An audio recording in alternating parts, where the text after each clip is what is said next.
Hey everyone, Sylvester Future here, and today with a bit of a simpler dish we are going to make some spicy spaghetti based on this book, the Italian Bible by some authors, but we're going to deviate it from it anyway, so don't pay too much attention to that, but it's inspired by it. For this we don't need all that much in ingredients, we just need some peeled tomatoes, chili flakes, garlic, olive oil, obviously, some eggs, pepper, fresh chilies to taste, and some Parmesan cheese. But for most of this dish I'm going to actually use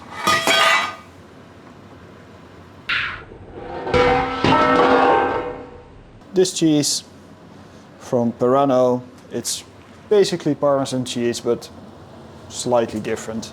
It's much easier to get and far less expensive, as it's not a protected brand name. We also need some pastas. We have some whole wheat spaghetti cooking right here, and that's our entire ingredient list.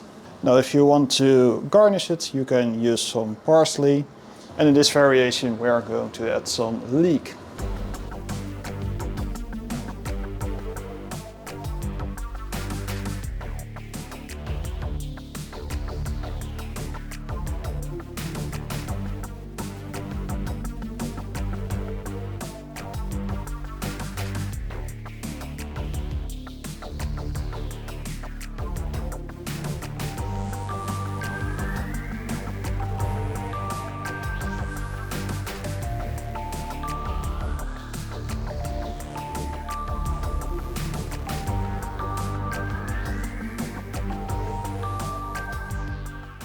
So for the peeled tomatoes, what you want to do is you want to get the actual tomatoes out of the sauce,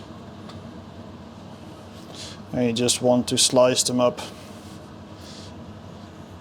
quite coarsely. That's totally fine. You can also just throw everything into a strainer and get the tomatoes out, whichever way you prefer. Just don't cut them ultra fine, just like 6 parts. That's totally good.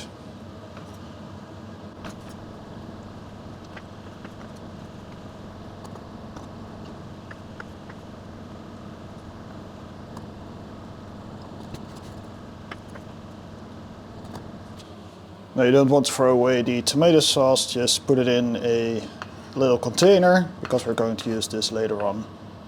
So we are going to take 2 eggs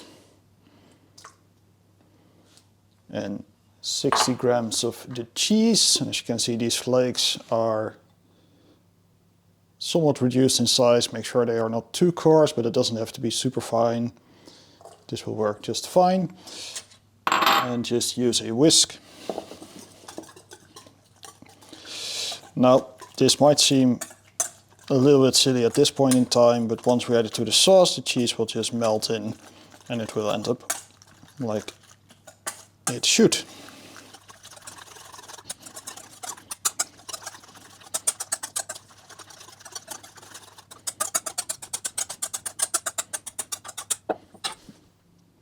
So we are going to heat up a saucepan, and we're going to put in the olive oil, 80 milliliters. And while everything is still cold, we are also going to press in the garlic. And I'm going with 4 cloves of garlic.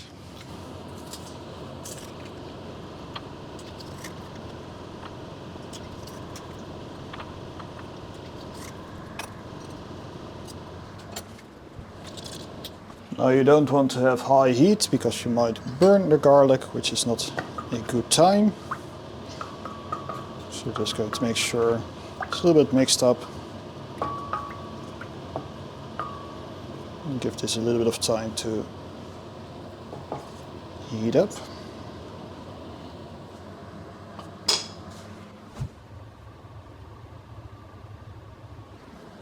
We're also going to grab some black pepper while we're on it and add a bit of black pepper.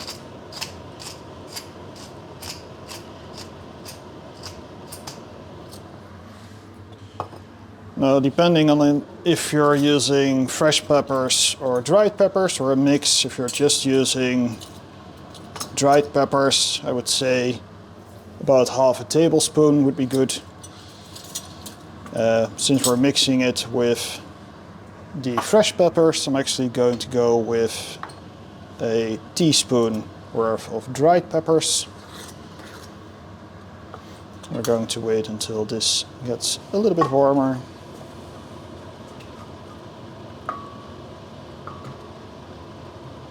And if all goes well, you should get a nice garlic smell.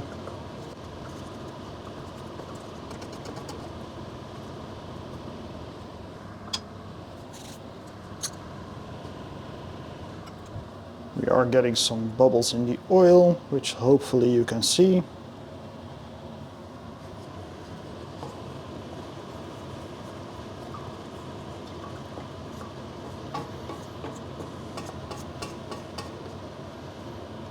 And that means the oil is nice and hot, so we're going to add the fresh peppers and the dried peppers.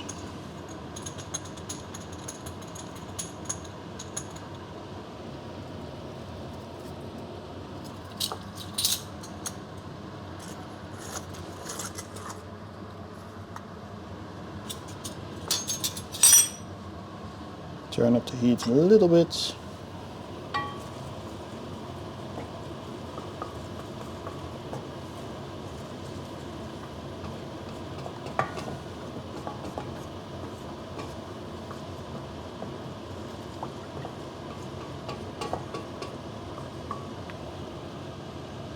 There we go.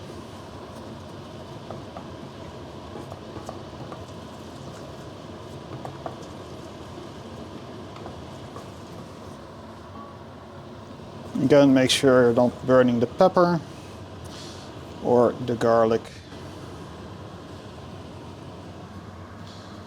That looks about right, so we're going to add the tomatoes. And it's okay that there's a little bit of juice in there.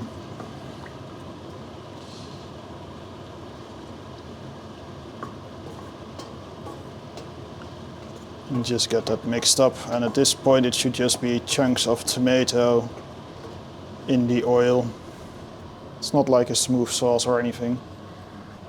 Now, when you're done boiling your pasta, it's important to keep some of the pasta water at hand, because we are going to need that in this step.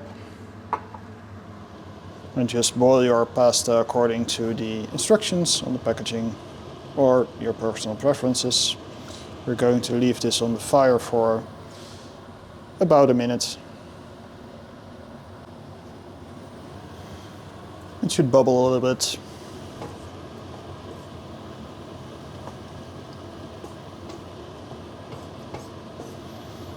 Our next step is to add the pasta and a bit of the water. Now, the exact amount of water is a little bit of a guesstimate, but I will do my best to check the level after I throw it in. First, we are going to add our pastas, which are at this point in time a little bit cooled off because I was a little bit slower than I hoped, but ideally they are still nice and hot. And just make sure you really mix them in there with the other ingredients.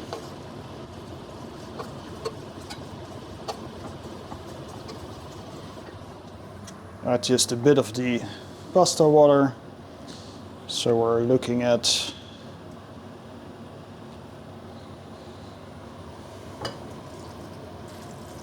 not too much, about 50-60 milliliters.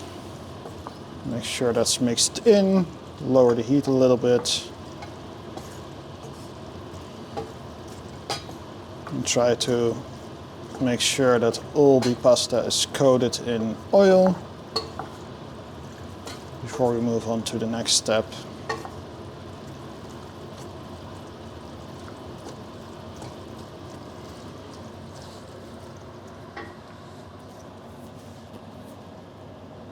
And that's also the last step, if you're doing this the traditional way, and that's adding the eggs with cheese.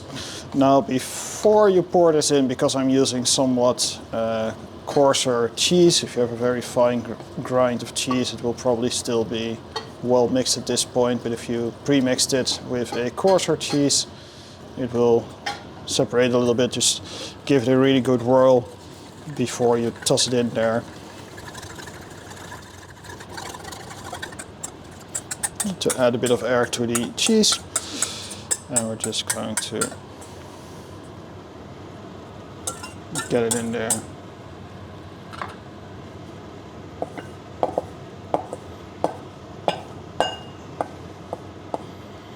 Now with raw egg, I'm always a little bit cautious to make sure that it gets properly cooked, so I tend to leave it on the fire a little bit longer than maybe necessary.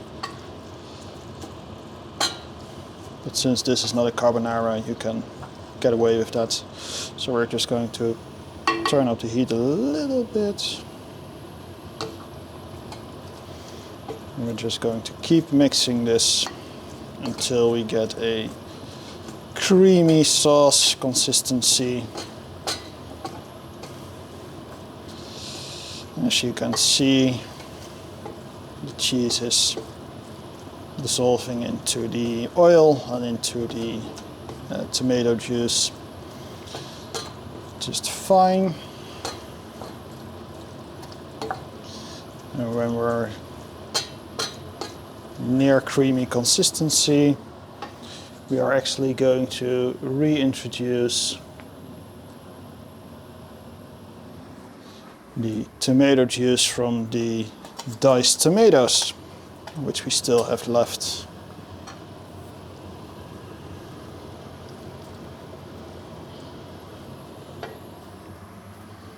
And just give that a good mix.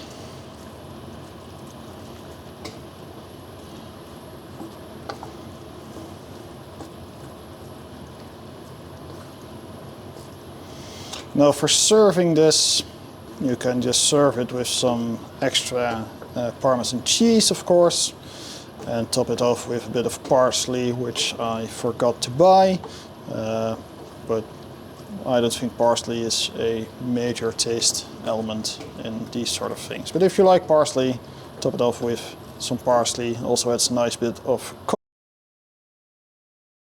So in this variation we're going to add some extra veggies by adding a leek. Now never toss in a raw leek. Just get a skillet, a bit of oil, and make sure you actually prepare your leek before adding it to anything.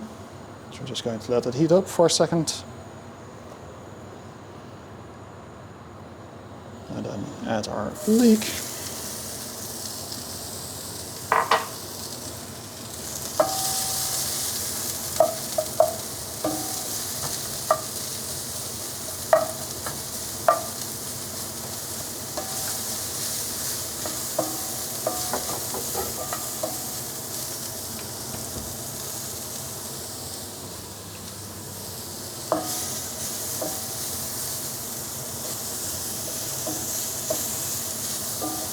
And this should be done nice and quick.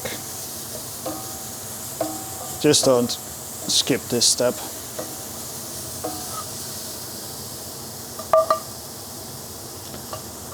De pan is een tikje te heet.